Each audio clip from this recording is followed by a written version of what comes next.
Well, it's nice seeing everybody again. I know we had our extra show yesterday, but it's great to be back at our regularly scheduled time.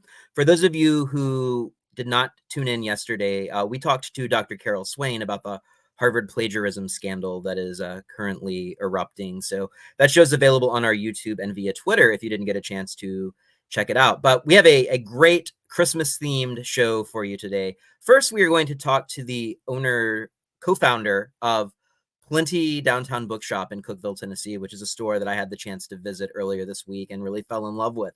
Next, the entire Pamphleteer staff will be here to give you our 2023 holiday season gift guide. And as always, we will end with our weekly film rundown. So let's go ahead and get started. I am honored to be joined today by Lisa Uhrik, who is one of the co-founders of Plenty Downtown Bookshop in Cookeville. So Lisa, welcome to the show. I'm so excited to be here. Thank you. And we get to see the store in the background. Yes. I'd highly recommend anybody that is looking for something to do this holiday season to go down to downtown Cookeville. Not only is Plenty an amazing shop, but everything in the downtown Cookeville area. It's one of the best kept secrets, I think, in Tennessee, and one of my favorite places I to love visit. that. That's fun. Yeah, it's wonderful. So Lisa, could you tell us a little bit about how you got into the bookstore industry? Well, my husband and I started this as an economic development project. We wanted to bring good jobs to our region, and we found this manufacturing company that made shelves for independent bookstores. And I fell in love, which you should never do in buying a company. But we bought a manufacturing company. We brought it to Tennessee in 2015. And since then, we've been making about 8 to 10 independent bookstores across this country every month. And during COVID, one of our customers lost their lease and we had fixtures. And we said, maybe this is a good time for us to do this good thing in our community. So we had seen all the good things that happen with bookstores across the country, and our customers become our friends. And we get these amazing stories of just happiness and how people are just always happy in a bookstore and how reading is elevating communities. And we wanted to do that here. And so during COVID, we kind of acquired fixtures that you see in the background.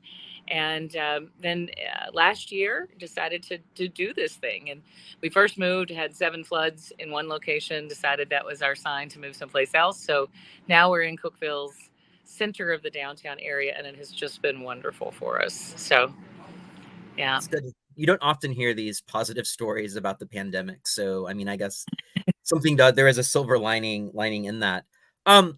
So I found out, and one of the things when I talked to everybody for the story in the community, I talked to about 5 different people, and what kept coming up was this idea of You've Got Mail, the Meg Ryan Tom Hanks movie from 1998, and also Hallmark movies. And I found out right before we started the show that you actually have a special connection to the movie You've Got Mail. So do you want to talk a little bit about that? Yeah, it's a great story because it's part of the reason that we bought Franklin Fixtures. We discovered that the Nora Ephron fell in love with a store called Books of Wonder, and she based the store in the movie You've Got Mail off of that iconic children's literature store in New York City. But the real story is that that store didn't close; it's continued to this day, and Franklin Fixtures and made for the movie, made all the set fixtures, made all of the bookshelves as a replica of Books of Wonder in New York.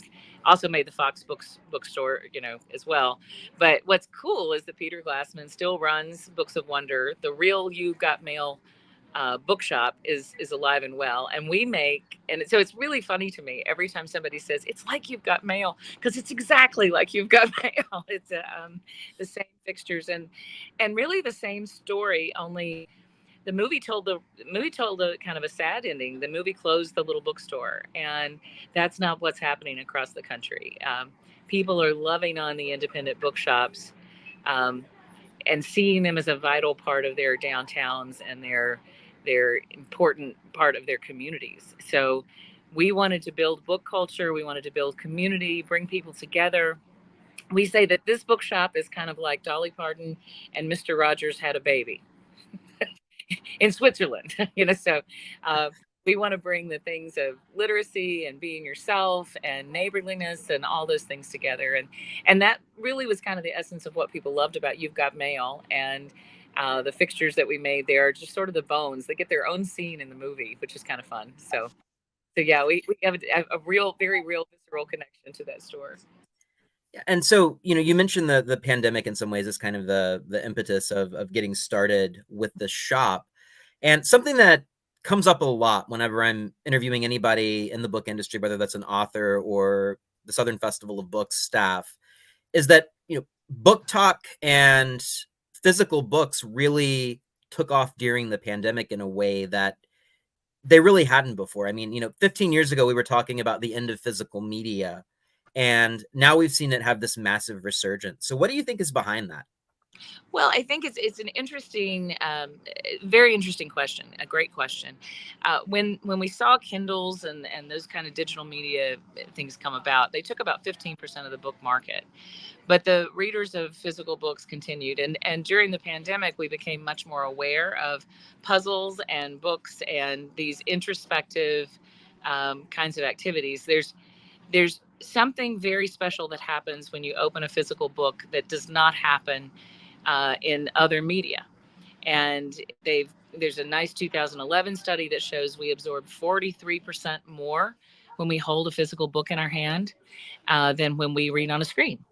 And we can see in an MRI study, you know, whoops, sorry, I get a little excited. You can see that when you read on a screen, you get a couple of pieces of your brain lit up. But when you read a physical book, your whole brain lights up. It's like being in love. It's like hearing a song you love. And so I think during the pandemic, especially, we became aware of our need for that kind of whole brain connection and love and those kind of things. So we started valuing the books, especially because really you can go anywhere in a book. You can meet anyone, you can go anywhere. And in a time when we learned that our exploring was restricted, we found that really it's not at all if you can pick up a book. Yeah, and so Cookeville itself is a really unique town. I mean, one of my favorite quotes about it, it's the only Cookeville in America, is kind of one, I guess, the best pieces of trivia about it. But Yeah. something that I mentioned to Ashley Michael, who I interviewed for the story and is the manager of the store and one of the co-founders, is that you have about 36,000 people in Cookeville, and there are 3 shops there that sell new retail books. Knoxville, which is a city of a metro area of about 1 million people, they only are able to sustain 2 bookstores. So what do you think per capita makes books such a big part of Cookeville's culture? Well, I mean, we do have some uniqueness among the 3 stores. One focuses on rare and collectibles. One focuses on used and homeschool kinds of books, and we're sort of the new and giftable. So there's a little bit of a niche, but I think the question is a great one. We have the same struggle that exists across America. In Tennessee and in this community, 3 in 10 adults cannot read a book to a child. 4 in 10 adults cannot read sufficiently to participate fully in society, to sign a lease or read a lease or open a bank account. So this is a problem we have across America, and it's here in Cookeville too. And I think though we have a really strong sense of community that is interested in doing better and being better and finding a path that helps elevate our children. We've seen, really low reading scores, especially you mentioned the pandemic, the 3rd grade reading scores just dropped. So we have a lot of people who are very interested in changing that. And a, a big homeschool community, a lot of people a lot of book clubs, just a sense of it's small enough, I think, for people to tie themselves together around books. And that's happening. And where it does, it's so rewarding that people want more of it. We have a poetry night here, and once a month, and it's a sawmill poetry series. We have about 55 people who come, and we get an out of town poet along with, and then they read a book for half of the time, and then about 9 or 10 people do original content from there, and read their own poetry. It's magnificent. And so we're seeing a lot of these creators and readers, and my hope is that towns like Knoxville and every town can experience that kind of book love. So, I mean, your store had been on my list for a very long time to visit, and I'm so glad I got a chance to Thank come you. out on Wednesday. But two things I wanted to mention about this store that I really appreciate. And one is that you sell books. Something that really has been frustrating to me about bookstores is they almost seem like gas stations. If you walk into a Barnes and Noble or you walk into a Books a Million, there's more toys and board games and mugs and just kind of keychains and novelty items than there are books, it seems like. And I know that Barnes and Noble has recently restructured its business plan to be closer to an independent bookstore and really focus on the literature again, which seems to be like a proven quantity. The other thing is a lot of times when I travel to, a major city in a state, Nashville's a good example of that, or Louisville or Savannah, other regional bookshops. There's almost this like sense of intimidation that comes, like, you're kind of an interloper. And, from the minute I walked into your store, I didn't feel that. I mean, you have an amazing selection of books. You have all of these signed copies for all kinds of readers. I mean, John Stamos, I mentioned in the article. I saw that signed copy. One of my favorite books this year is A.B. Smith's The Fraud. You have a signed copy of that as well that I wish I had bought instead of the edition that I ended up purchasing. So, how do you cultivate not only like the actual culture of the store, but the items that you sell? Well, that's a great question. It's a difficult question. We have a model of curated browsing. So that is, we want to pick things that are extremely interesting to us and that we think will be interesting to our audience and our community. But we can only put about 7,500 books on the shelves, and we try to work really actively on display so that people are engaged, because you can't put you can't give anybody a book. And even though we're a giftable bookshop, people really have to find a book and connect with a book. So there's a lot in display for the curated browser that lets somebody go deep in a category they like and see things they hadn't seen. We're trying to turn our inventory more than most independent bookstores. So we're trying to turn our inventory about 7 times a year. The average is 2 times a year. So there's a lot of fresh content and there's a lot of opportunity for that. Ashley does a phenomenal job of curating, and our whole staff does that too. But what you mentioned, Barnes and Noble, and what James Daunt has done is brought over from England the Daunt bookselling methodology, which is similar to what I've been teaching in the bookselling industry, which is the idea that we come to the bookstore to connect with each other, and you come to the bookstore to connect with a passionate person who's going to lead you and help you, and it's not just about what's on the shelves, but what's about in the conversations. And he believes, and what he's done with Barnes and Noble is say, the booksellers should drive the content in the store, because it's got to feel, I feel like every book, I'm sitting next to a book, I feel like every book is like a nerve ending, and like it's alive, and because somebody chose it, somebody loved on it, somebody cared about it, and therefore it's got a different kind of energy. um and so we're looking for things we love, and we're looking for things that we can talk about and get enthusiastic about, and therefore connect with other people about. And that seems to be working. We have an extraordinarily high amount of turns for a bookshop our size, but that keeps it really fresh. It means that they don't, customers can come in here week after week and find something new. And because we're a nonprofit and we're kind of training people on, we've got to sell 600 books a week just to break even. And that's with all the volunteer stuff. So when people change their buying habits and they no longer click Amazon, but they click bookshop.org, they can buy from us. They can buy from Parnassus. They can buy from Union Nav Books. They can buy from an independent bookstore, and they can get it just as fast for just about the same price. But instead of supporting that, you're supporting this whole infrastructure. But your question was about curation, and that's just such a thoughtful thing that we're doing every day. We're looking, there's 2,800 books published every week. So how do you choose what to put in your store? And it's a never ending constant question. So when we see, during NaNoWriMo, the National November Writing Month, we had a lot of books on writing and writing your story and finding your story and that sort of thing. And as we go into other themes, we'll pull out different things during the year. But it's probably the most fun thing. You open all these boxes and they're just full of treasures. We do judge books by their covers a lot of times too. We love a beautiful cover because we believe that we know that having books in the home is the key differentiator in children's success. There's a big study, 27 countries, 11 years, and they said, what is it going to take to make a child successful? And it wasn't having both parents together. It wasn't socioeconomic. It turned out that in 27 countries, the differentiator was having 150 books or more in the home.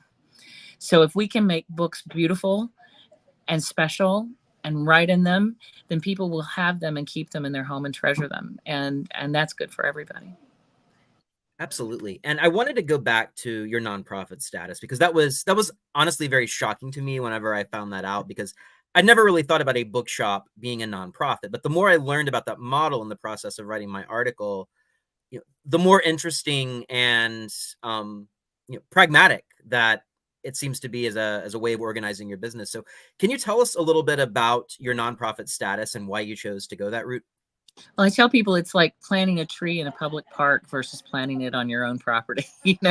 You want something to grow for the good of the community, and it belongs to the community. And we were going to do bookstores are not for anyone a get rich quick scheme, so the profit margins are low enough that there's a lot of conversation across the country about livable wages, and it's hard to make all the numbers work in a bookshop in the best of circumstance.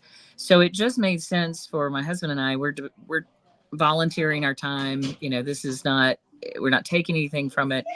And I asked Ashley, she had always wanted to own a bookshop. I said, how do you feel about it being totally nonprofit?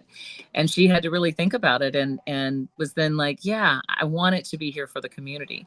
Because being a nonprofit, now there's a couple of things. There is no nonprofit category for bookshop as a bookshop in the IRS today. We applied as community and neighborhood development. That you can apply as a literacy organization. You can apply as an at-risk youth organization, but a bookshop doesn't have a clear path in the IRS. So we kind of wanted to advocate and change that. And we got a donor who gave us lawyers, and we're in the process of trying to make a path so that bookshops across America have that choice. City Lights over in San Francisco has been a bookshop famous for 70 years, but they can't be a nonprofit. They can't participate in legacy giving. They can't participate in any of the things that really would make sense for their model. So we're hoping to change the IRS code in a way that is good for the whole country. And at the same time, we want to synergize with the schools and the libraries and the other nonprofits and go for grants, which we've done, and we've gotten some that really lift a lot of entities at the same time. And so strategically, that also made sense. And then there's the psychological ownership piece. It's an education piece to say this is not a book is, $28 or $22 or $20, and that may feel expensive, but it's not. It's feeding a lot of things. It's feeding all these events. We've had 94 events in the last year, author events, workshops, all these things. It's bringing a lot of good to your community. Versus when you click on your phone and you buy a book outside of your community, you're not bringing any new money into your community. So being a nonprofit kind of gives us access to all of those things, the community mindedness that it's ours and we can have volunteers, the synergies in getting grants, and then also just hopefully advocating as not only a local win, but a national win for bookshops. And that's something that a lot of our guests on the show, really kind of take umbrage with in the state of Tennessee, is that Tennessee is often considered to be this like force of economic development. And, what we see oftentimes how that manifests is tax breaks to businesses like Smile Direct Club that take the money and then go bankrupt and kind of leave a gap in the state, or stadiums, right, where taxpayer money is being used for this purpose of tourism. But a lot of our guests have said that there's not really as obvious for economic development a path for a lot of small businesses and local communities as maybe there should be. That's kind of what we've been hearing in terms of policy from some of the local advocates that we've had on the show. So this to me seems like a really interesting model to have that sense of community development. And I know that Cookeville's Chamber of Commerce has been kind of instrumental in facilitating the community, and also this organization, Cityscape, Mm-hmm. whose executive director I interviewed for the article. So could you give us a little bit of a tour of the economic development ecosystem of Cookeville that you're part of? Yeah, and I'm a part of it in a lot of different ways. My husband and I have 7 nonprofit entities, and we have the manufacturing, which is a for-profit entity. And small manufacturing also struggles for economic, you know, lift of any kind. We have a wonderful connection between the chamber, the city, and the county government, and the cityscape. All of those entities, the tourism, all of those entities are led by people who love working together and collaborating. It's probably the most collaborative place I've ever seen. So all of those people are people I would call friends and colleagues, and everybody's just excited and energized about saying, what can we do to build a better downtown and to build a better, you know, to make this better. And there's, you know, it's never easy. You know, you don't put 3 people in the room with the same opinion.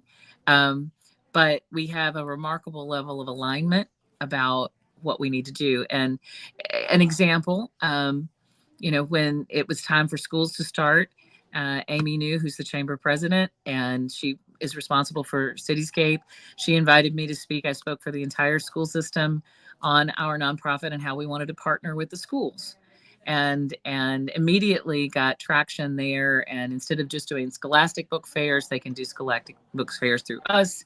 We can help bring author events to schools. We can do all these things. But that happened because she said, hey, here's an opportunity. I can plug you in, and we can make this work. So over and over again, that's the kind of thing that keeps propelling us forward, more than any pocket of money or anything. It's really, hey, let's keep connecting and keep finding new opportunities. So you've mentioned some of the programs that you offer in the bookstore and both in the community. Are there any other ones that, you know, you'd like to mention? Because I know that my notebook is full of all of the different stuff that you all are doing on any given week. So Well, any given week, of course, we're having author events. We had one last night. We'll have one on Saturday. We have them a few times a week. We're featuring a lot of local authors. 325 is the number of local authors that have approached me since we opened the store that say they have published a book. So we're doing publishing workshops and teaching people about the publishing industry. People make unfortunate decisions and lock their books down in Amazon publishing, and they don't necessarily get all the support they need that they could do through Ingram Spark or something. So we're teaching writing and publishing. We've engaged Leadership Putnam, which is a chamber-led leadership group. They have as a project making book nooks, little free libraries in 40 different locations locally. We have a Heavenly Bed program where we're putting beds. A local organization is putting beds in homes where kids don't have them. And 60% of poverty households don't have a single book. So we're adding bookshelves to those bedrooms and books to those bedrooms. And in the first part of the year, we're publishing a coloring book, Oh, the Places You Can Work, which has some poetry about all the different local. It's about occupational awareness, but it's got local art that the kids did. And when a child and their parents complete together that coloring book in the first grade, they can bring it here and then get a free book. That's 11,000 first graders. So we've got a number of programs like that. I say it's like a tree, and the store is the trunk. And we've got a board of advisors that are about 30 advisors that are all working on a literary ball and lots of things. And then we have all these branches. So working with the schools, working with the libraries, workshops, book clubs. Yeah, we have no shortage of great ideas. The other night, my grandsons, who played tuba and trombone with a couple of others, they burst in and did a book ladder concert. It was sort of like being flash mobbed by tubas.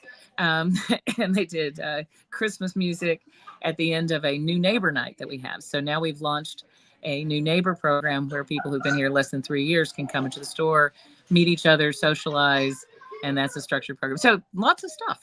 It's a lot of things. Yeah, it sounds like, I mean, it's a full calendar. So what has been your biggest hurdle in this process? Well, for me personally, the biggest hurdle has been time and figuring out staffing, because I can't be here every day all day because of the other things I'm doing. So we have 15 people on our staff, which is a lot for a store our size. And so the hurdle there is communication, and we use Slack and such. But it's turned into an advantage for us because everybody has a piece of the highway and is working on a different thing, and we're working really at staying connected. The biggest first hurdle the first year was we were losing money like so badly every month, getting people to the store.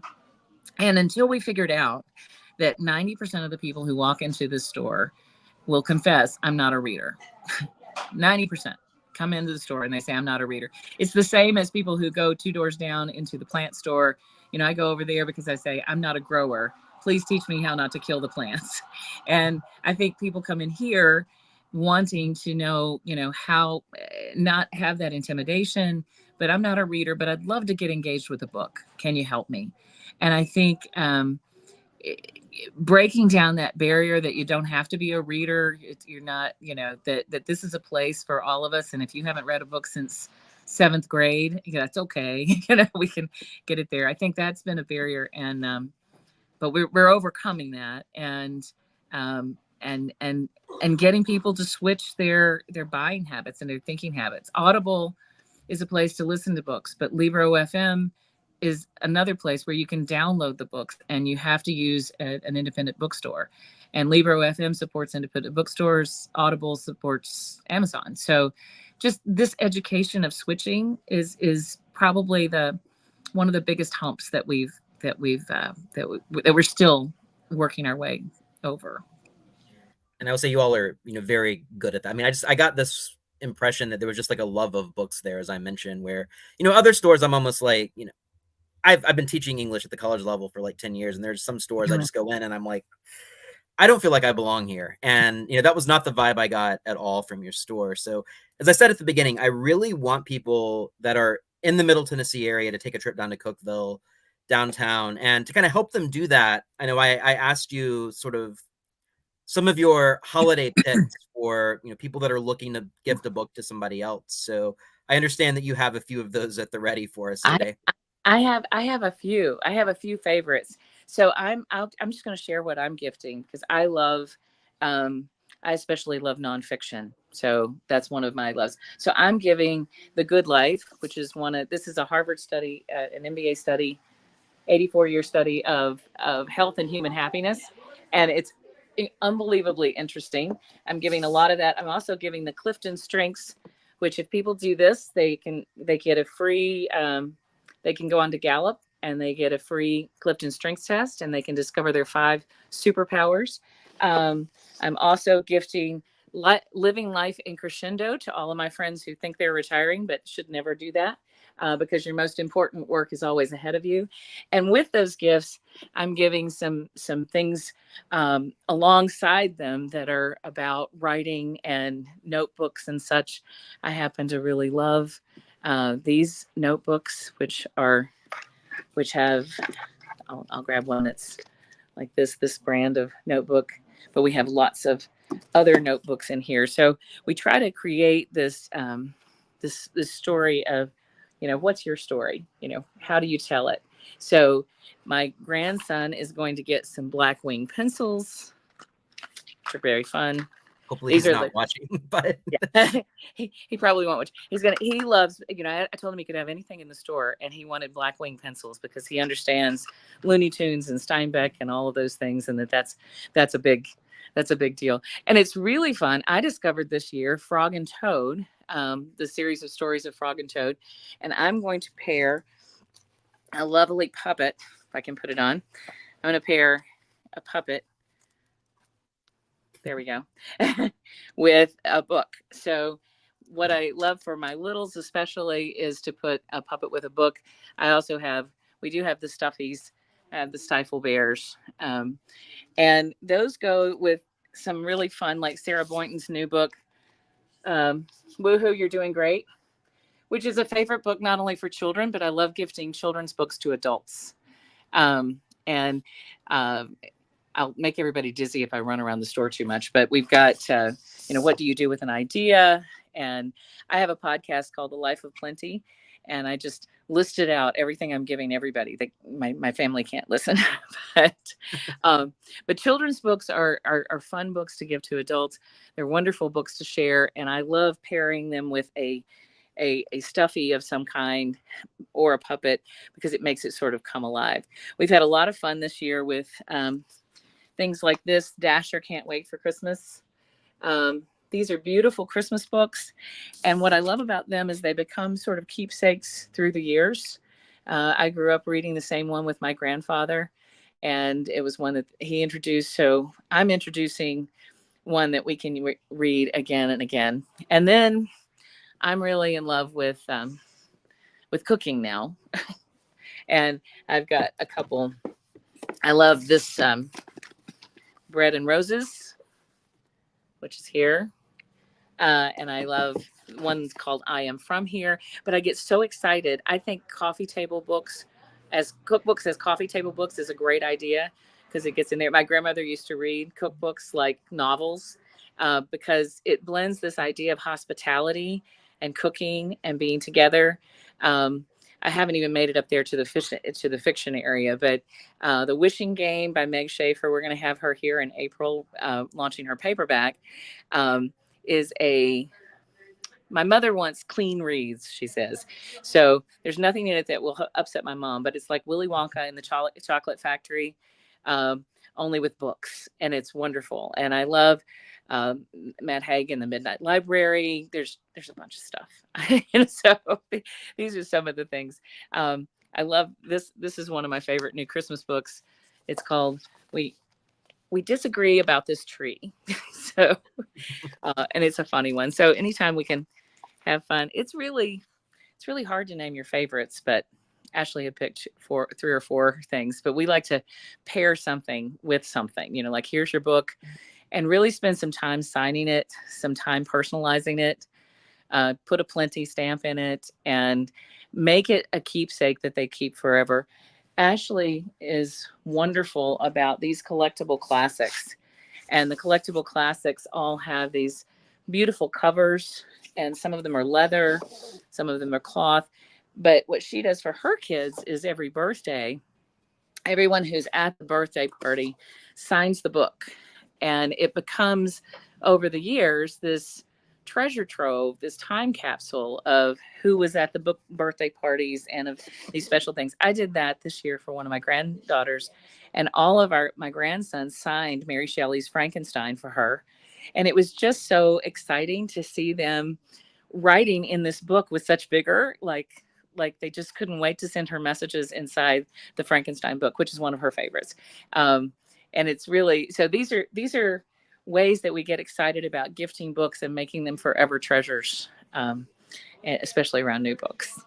That's a great idea. That's such a good idea. So I know you all are closed on Sunday, but I think our viewers have a couple of weekends left to get to the shop. And like I said, if I were to make a day trip anywhere in the state right now, I would pick Cookeville just to see all the Christmas decorations and to walk around this burgeoning downtown that's going on. So Lisa, thank you so much for joining us today. And the article's out today in this edition of the Pamphleteer, and we'll be on social media later. So you have a great holiday season, and I'm sure I will be running into you soon.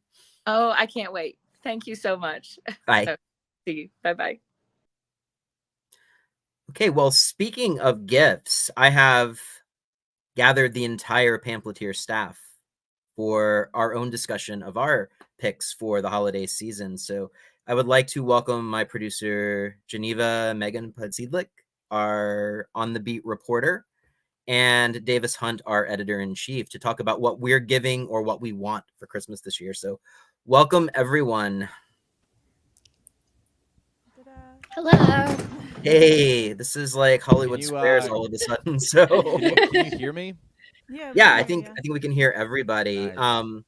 So I know, like last year, one of our most popular articles was this gift guide that we wrote up and I think distributed about a week before Christmas. So I think the best way to go about this maybe is to kind of go in order, so everybody picks one gift. Davis, I've not had a chance to look at the article yet, but how many do we have total? 10. I think there's 10, and they're in order with, yours are at the top, mine are at the very bottom, and then Geneva, and then Megan, I think. Gotcha. So why don't we each go around? The important thing is that this is like the gift guide for people with impeccable taste. I just want Davis, I haven't seen it. Did you put pants on it again this year? I'm just curious. Yeah, of course. I don't know. We need to start getting a kickback. I've got the pants right here too.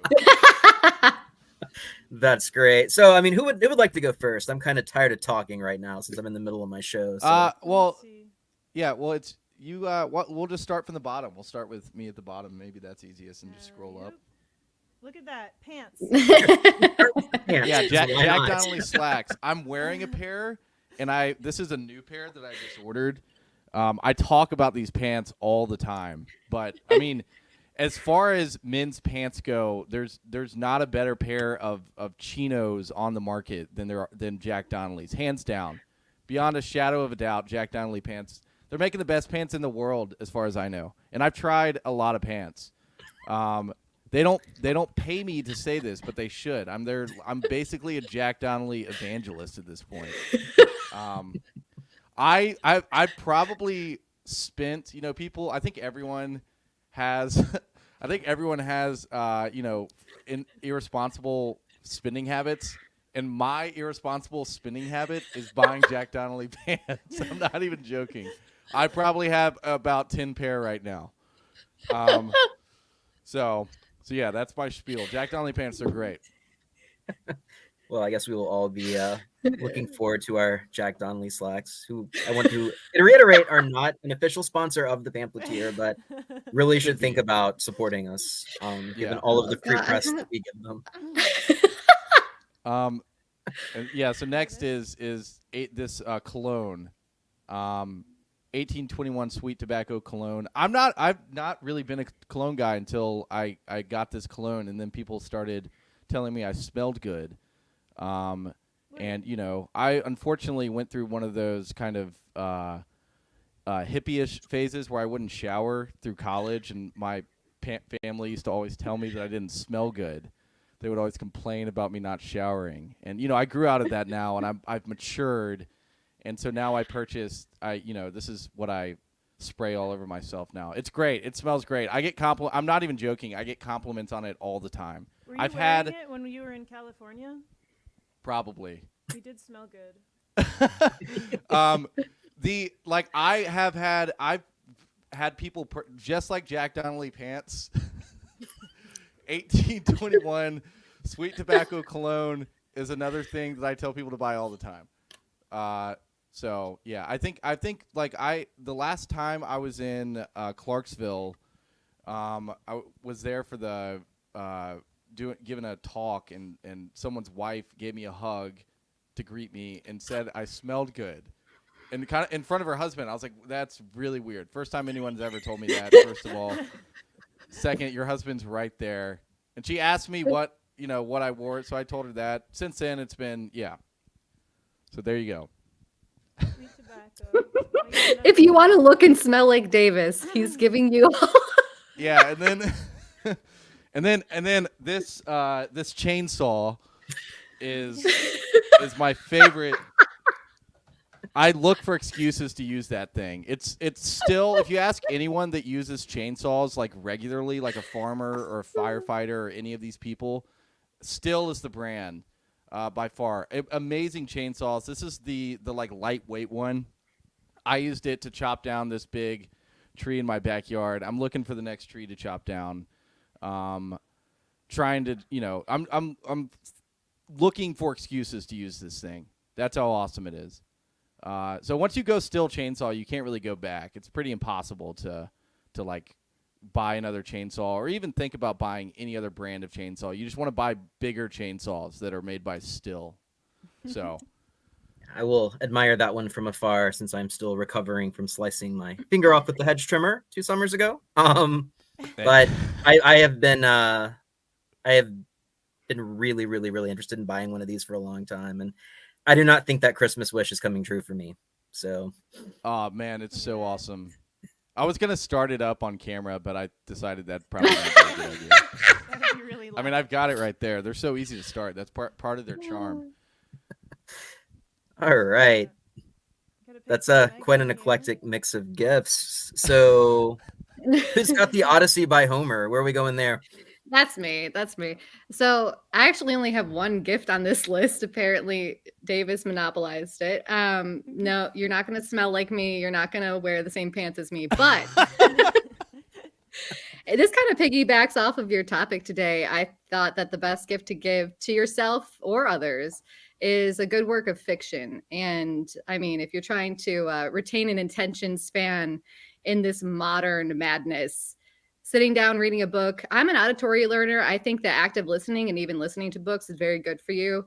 And finding good fiction nowadays, I'm actually going to refer to your gift I saw on the list there, Jerod, that you did a devotional based on some Chesterton. Chesterton has that great quote: "A good novel tells us the truth about its hero, but a bad novel tells us the truth about its author."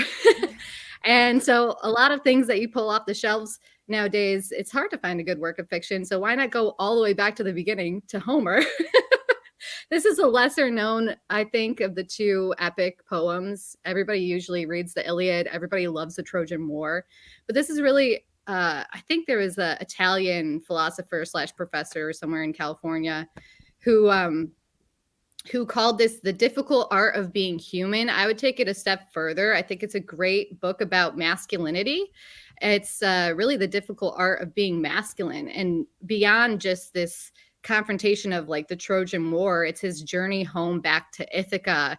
And it's a really great, I think that it's an unsung book. I think it's overshadowed by the Iliad. I think it's really important for this point in time, especially with feminine, masculine, how we're interacting with each other. It's really pertinent to this moment to read this book. And it's also it's got the whole, it's mythological and it's got the hero story. It's fun to read.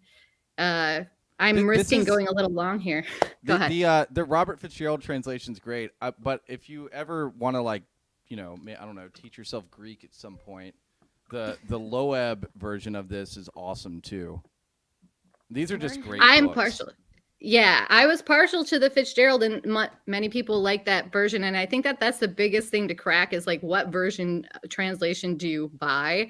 So the most popular one is the one that I recommended because that's the one that I love. But of course, I don't think that you could really go wrong. And that's a great suggestion there, Davis. But also Ithaca. So I'm from near Ithaca, New York. And since this is where Odysseus is going back to, that's his home. That's where his palace is. That's where his wife is. That's where his son is. I love the fact that all the places where I'm from in central New York, they were actually named after Roman and Greek statesmen and lawyers. And so I'm like kind of fascinated that he goes back to Ithaca during after the Revolutionary War in central New York. They did this like military tract where they named all the places that the parcels of land that they were giving out to veterans. They named them after like Greek and Roman people and places. And so I'm kind of fascinated that he is from Ithaca. So that's like my local tie to this book. But I've read this so many times. I think it's better than the Iliad. Don't hate me if you love the Iliad.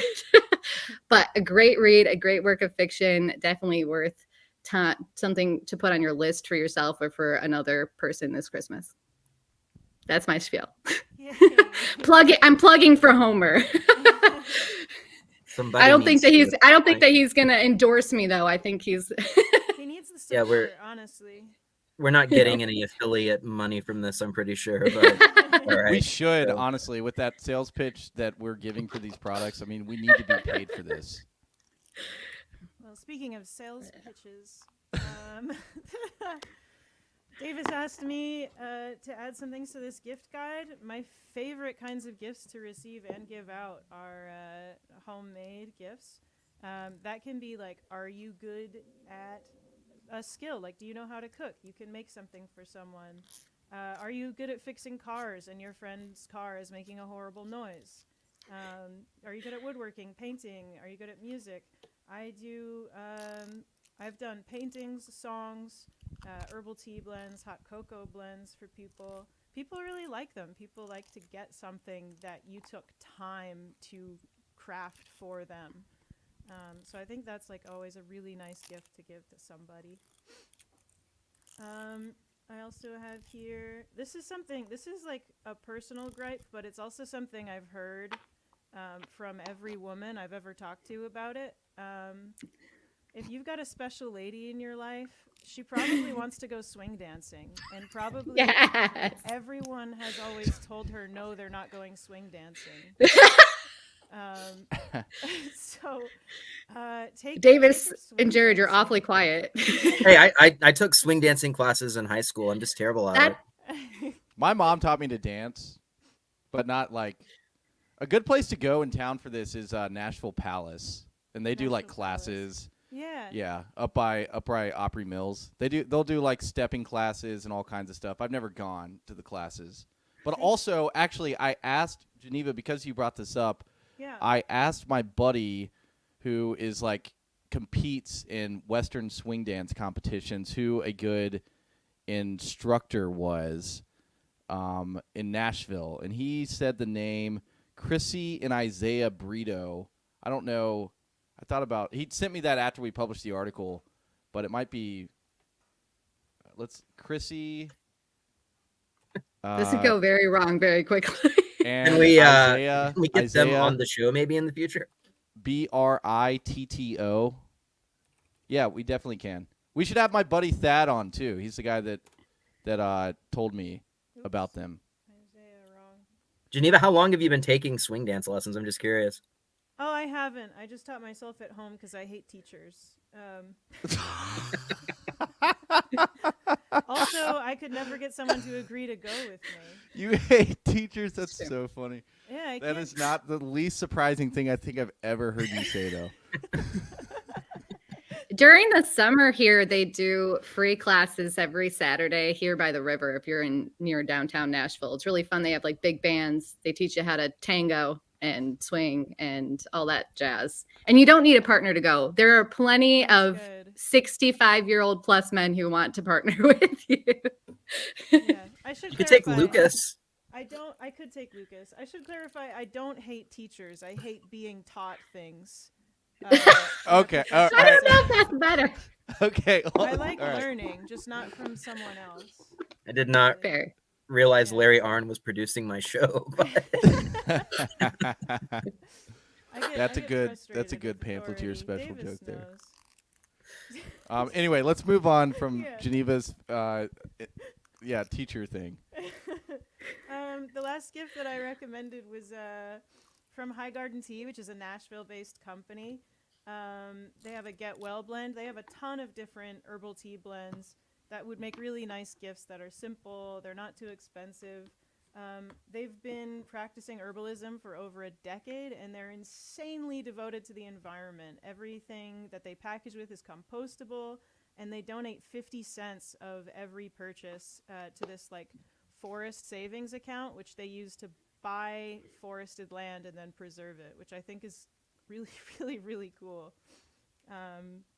Yeah, super cool Nashville-based family-owned company. And apparently their store, maybe I can get a view of their store here. I've been told it looks like a little fairy cottage, which seems like a fun visit. What part of town is it in? Where is it? Great question. They got a long, big webpage. Damn. Yeah, there's so much going on this webpage. It's probably under about. Oh, it's not. It's not. Yeah, when I was looking for the location yesterday, when I was writing this, I had to Google High Garden Tea location. They used to have a spot. They used to have a spot here in East, but I don't know where it went. So I'm not going to be much help. But it was like a ferry. It's like a wherever it was. portal. It's like a portal that opened up temporarily in East Nashville and has since closed. Right? Maybe. Like It was cool. A ferry portal. Yeah. But they're everywhere in East, High Garden Tea. Oh, here's a bunch. I'm of a tea places you drinker. can buy their stuff all over the place. They probably had to close their brick and mortar, maybe. Let's They might have look. had to close their I can't imagine that a place like that is making a ton of money. It was really cool. I remember it. I think it might have got hit by the tornado. Oh. Mm. Well, Well, I'm glad Anyway, they're sorry, supporting hi, business. sorry, High Garden. Was it near? But Five they Points? sell this everywhere. yeah. No, Everywhere. let's see. If I'm remembering correctly, my memory from 3 years ago, it was right over here in East, not near at 5 Points, but maybe like a little further down the street where like oh God, like where the Fox Bar is now. I think it was above that. I think it was a store above the Fox Bar, which is like down Gallatin. I don't know if that helps anybody. It's not there anymore. I guess we can retweet if we find the mystical fairy location that we hope is still in business. Yeah, hope it's still there. It seems They like a used great to make place you a host. cup.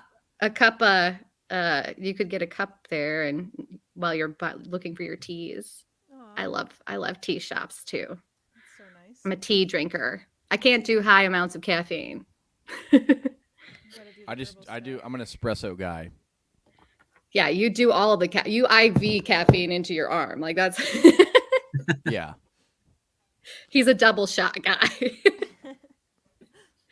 I'll put that up next year. Double shot of espresso at the coffee shop. That should be your order. You're just gonna slowly start converting all of your followers and readership into your clones. Well, They slowly start using the I same pomade. if I can get everyone to wear those pants, and I'm not trying to hijack this thing. If I can get everyone to It's wear funny. those pants, mission accomplished. Because those pants are just pristine. Wow. So hey, go to shop Geneva, Yeah. and then go to West Point Twill. So this is the fabric. These things sell out very fast too. So you have to like get on the email list. They'll announce that they're rolling out, and they sell out within a day. Yeah, they're just the highest quality chinos you can get. 100% cotton. That's nice. Made in I mean, the Japan. fabrics are incredible. This is like this shiny. It's like the original World War II chino. This is like the original fabric style of fabric, and classic fit. Oh my God. So if you spill your espresso on your pants, you'll be all right. Also, I did want to point out that Plenty, if you're going down to Cookeville, has their own specially made teas for sale as well. Yes. So love that. that's an By the extra way, option. I did find an article. High Garden was hit by the tornado, so that's so sad. So So even- they basically just never rebuilt brick and mortar. At least they haven't yet, which is so sad. But yeah, So definitely want to support them this holiday season if we can. Mhm. Please do. All right. Well, I think Jerod. I'm glad that my memory served. Yeah, thanks for that, Jerod. I think that brings us to your recommendations here. You Yeah, got a book? So I've got three. One of the best things about this holiday season for me has been reading Ryan Whitaker Smith's Winter Fire: Christmas with G.K. Chesterton. Not only did Ryan make one of the best movies of the year with Surprised by Oxford, which I know Megan has seen. He is definitely an Anglophile. We've had him on the show. He's a great guest. But he also wrote this amazing devotional where he takes quotes from Chesterton's prolific career and basically centers an entire devotional for the Christmas season around them. So the kind of central argument of this book is that Christmas is a season. So he really does sort of abide by the Anglican calendar of now to Christmas Day is Advent, Epiphany is 12 days, and Christmas should be celebrated until January 6th, essentially. So there's a devotional leading up to Christmas. And then not only that, but he's got Victorian recipes in this book. He's got poems by Chesterton, Christmas carols, some really nice historical commentary. So this has just been a pleasure for me. I read a chapter every night. I'm halfway through it. In the future, I'm going to be giving it to everybody for Christmas. But I think it's also one of those books. Like we've had this Norman Rockwell treasury since I've been 5 years old. And we always, drag it out every year. It's got The Night Before Christmas in it. It's Langston Hughes poems, all kinds of Norman Rockwell photography. And I really think this book is comparable to that. So I would highly recommend buying this as soon as possible. It's also not super long. So if you do want to start it in the middle of the Advent season, you can catch up pretty quickly. So that's my book pick. As cold as it is, I'm also really looking forward to, getting back out in my garden. One of the more frustrating things about planting is starting a lot of seeds indoors, which a lot of people may not realize. Like you really start when you're planting a garden in mid-February with your greens and your peas. And it's really hard to reuse a lot of these seed pods. They either are those like organic material you plant, but they're a little too thick to actually let the plants grow, or they're those like really cruddy black plastic that cracks. I found these last year at Tractor Supply and Walmart, and they're these super seed trays, and they've got 36 cells in them. They actually make them up to 72, I think you can buy as well, but they're reusable. So what I'll do is, if I plant a couple hundred things, I'll put all my greens out, my Brussels sprouts, all of those early spring crops, get them out, drop more soil in after I wash everything out. And I really use these up until July, August as planning for the fall. So I'd highly recommend these. They're incredibly durable. I got some from my parents last Christmas. So these have been really helpful, and they stack and they store really easily, and they're durable. They don't break. They don't chip in if you leave them outside. So highly recommended there. My other gift is a little on the expensive side, maybe not Jack Donnelly pants expensive, but I don't quite know. I found this shop called Portland Leather. Actually, my wife found this shop, and I travel a lot, so I have a hard time like bringing my laptop and bringing my books that I'm reviewing for the Pamphleteer and notebooks and pencils and everything. And I go through bags like crazy. Like nothing's ever big enough, so I end up carting 2 or 3 around. And this bag is amazing. I'm able to get my laptop, my charger, my mouse, multiple books into it, notebooks, my syllabi for class, file folders. It's made with leather. So the cool thing about this company is they take the leather from cows that are used for meat. So rather than having that go to waste, they use all of that leather in their products. And they make shoes, they make bags, they make purses. I saw this in person, and Jerod and I talked about it for not over 5 minutes, but between 2 and 5 minutes. So it's a pretty cool bag. I did bring it to our meeting on Monday, but yeah, I mean, this thing is incredible. The leather's soft. It's got different latches so that, you can adjust it if you've got more in it, but it's the best bag that I've ever owned. And it's also incredibly durable. So, you can just buff it right out. The leather's soft. And they actually have like a factory in the leather district in Mexico where they train these artisans to make it. And, if you look at the price, like, I mean, I think during the regular year, it's a lot, but I've seen bags made in China that are name brand that cost more money than this, and they fall apart and start fraying within like 6 months. So, if you're looking for kind of a major gift for somebody, I would definitely recommend this.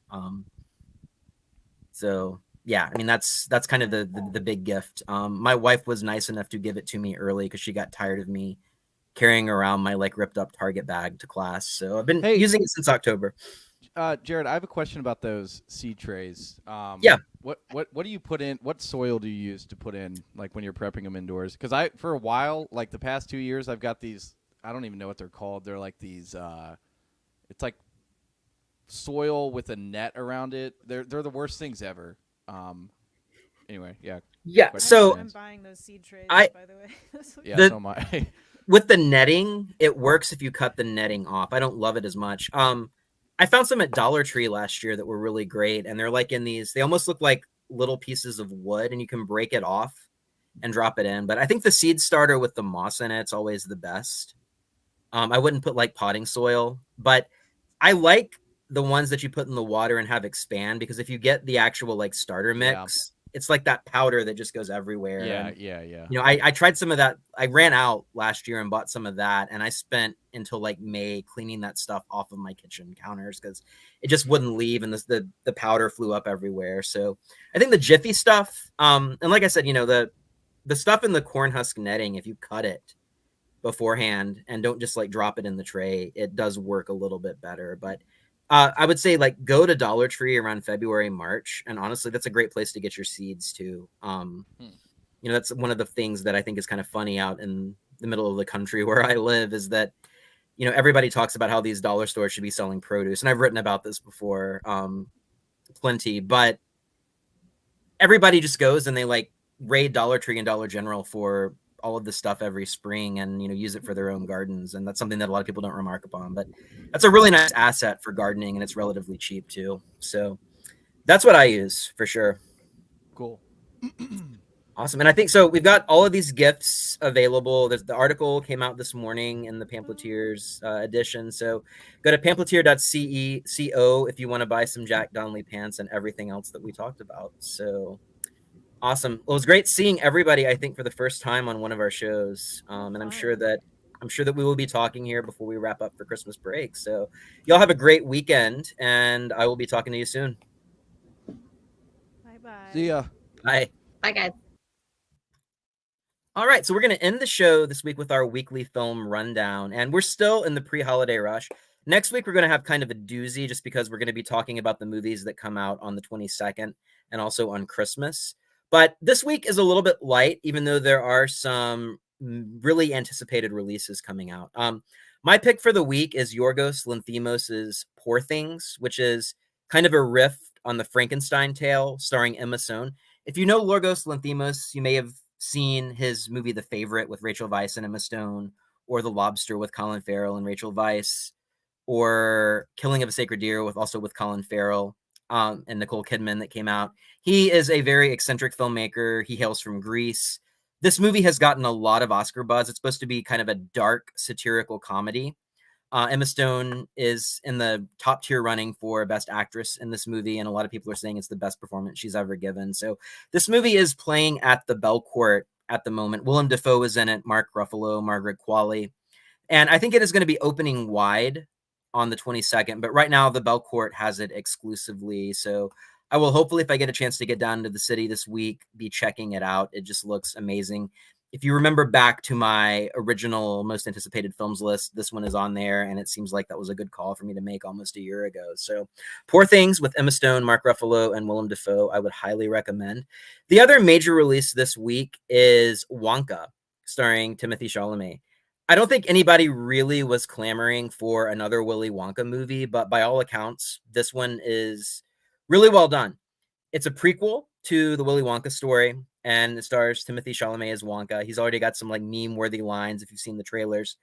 And the movie also has Hugh Grant as an Oompa Loompa, which he's been very ornery about in interviews, but looks kind of hilarious. It's from the director of Paddington and Paddington 2, which have really been some of the most critically acclaimed children's movies of the past decade or so.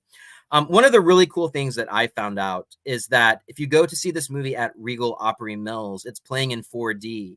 And they actually have smell-o-vision. So they have like jelly bean smell, they have chocolate smell. It's going to be a lot more than if you go see it at your random multiplex, but that's really how I want to experience the movie. I know that they've really put a lot of work into that at Regal. So that's where I would recommend seeing this one if you get the chance.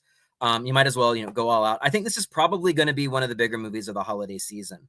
Aquaman's coming out next week, and The Color Purple, and there are a few other releases here and there. But this seems like one of those that's going to have a very slow build. It's going to open up pretty solidly, but you'll see this on a lot of top 10 lists at the end of the year, I'm sure, and it looks like it's going to be a holiday classic. So Wonka also probably deserves your time. There's not really a whole lot else coming out this week because Wonka is taking those screens, but I do want to mention, in addition to a lot of other theaters showing Christmas classics like Elf and Die Hard, the Belcourt has curated its own holiday classics. And if you look here, we talked about The Shop Around the Corner last week. This week they have the movie Remember the Night, which stars my three sons, Fred McMurray, as a lawyer who gets a pickpocket played by Barbara Stanwyck off of trouble, and they end up bonding on this journey. It's written by the filmmaker Preston Sturges, and it's a movie that a lot of people don't normally have in their holiday rotation. So that's one that I have not seen in an incredibly long time and hope to check out. This week on Monday, the Belcourt's going to be playing Todd Haynes' amazing film Carol from 2015. It stars Cate Blanchett and Rooney Mara, and it's based on Patricia Highsmith's novel The Price of Salt. One of the most gorgeous and amazing films that's come out in the past 10 years. I mean, Todd Haynes just had May December with Natalie Portman and Julianne Moore, which is a movie I'll be reviewing in the upcoming weeks. But if you've not seen Carol, some of the best cinematography as well. I think this movie was shot on Super 16 film, and you can just see the grain from the trailer here. So if you've not seen Carol, I can't think of a better way to do that than the big screen. Also coming up from the Belcourt in future weeks, this might get lost in the shuffle. They always do their week-long showing of It's a Wonderful Life, but they have Little Women playing, they have Gremlins playing, Die Hard, and in addition to those and National Lampoon's Christmas Vacation, we also have a special screening closer to the new year of Charlie Chaplin's The Gold Rush, which is a film that definitely begs to be seen on the big screen as well. So, if you've not seen Charlie Chaplin, it's the start of cinematic comedy. His movies still hold up today emotionally, and they're also remain as hilarious as they've ever been. So that could be a great way to sort of use your time during that off week after Christmas and before New Year's wisely. So that really does it for the weekly film rundown. We have a couple of Mandarin movies playing at Regal Hollywood 27 and a couple new Telugu offerings as well. So this week is a little light, but it also gives you a chance to catch up on some of the bigger films that have come out, like The Holdovers and Dream Scenario, which we'll be talking about on the show next week, which are also movies I highly recommend before they leave theaters. And that brings us to the end of our show today. So whatever you do this weekend, give it some thought, and we'll be back here next week. Have a great one.